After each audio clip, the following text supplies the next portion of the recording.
গুরু কৃপাহি কেবলম। আমি অধ্যাপক ডক্টর শ্রী সুনীল শাস্ত্রী। আজ আমি আপনাদের আলোচনা করব 18 নম্বর নক্ষত্র জ্যেষ্ঠা নক্ষত্র নিয়ে। 18 নম্বর নক্ষত্র জ্যেষ্ঠা নক্ষত্র বৃশ্চিক রাশির তৃতীয় নক্ষত্র।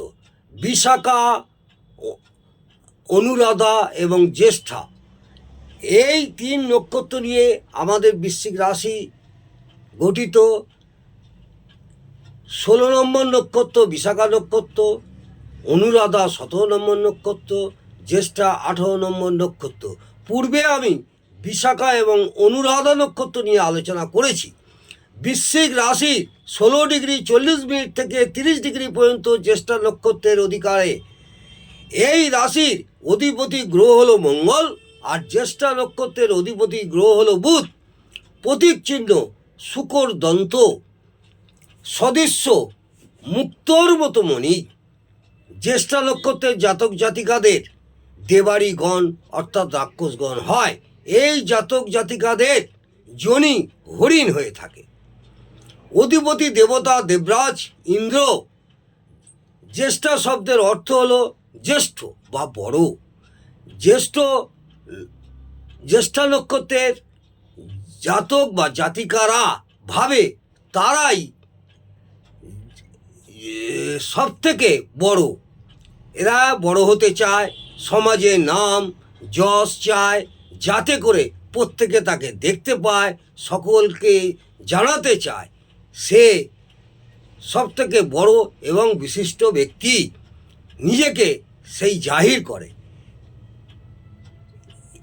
এই জাতকেরা সব থেকে একটু আলাদা এবং সবার থেকে সে বড় মনোভাবে বা শ্রেষ্ঠ মনে করে।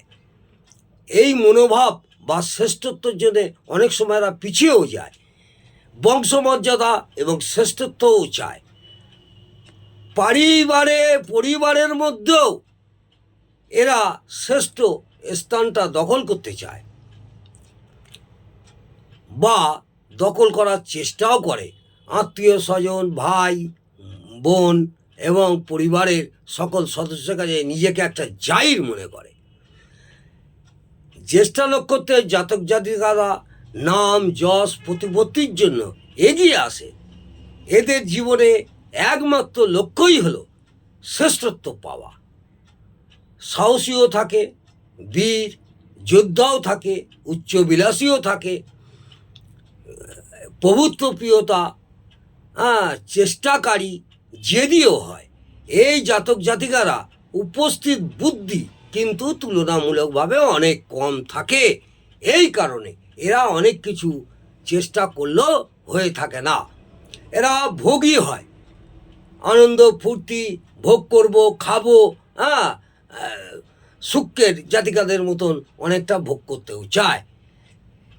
দয়াবান, তাড়াতাড়ি কাজ করার চেষ্টা করে, পরিশ্রমিক হয়, কিন্তু ঝগড়া করার মনোভাব এদের থাকবেই। গোছানো কথাবার্তা বলবে, চঞ্চল স্বভাব থাকবে, চঞ্চল মানসিকতার জন্যে অনেক সময় অনেক রকম সমস্যায় পড়ে, নিজের প্রতি আস্থা রাখতেও পারে না এবং উল্টো সিধে কথাও বলে ফেলে, কিন্তু কিছু গোপন রাখতে পারে না।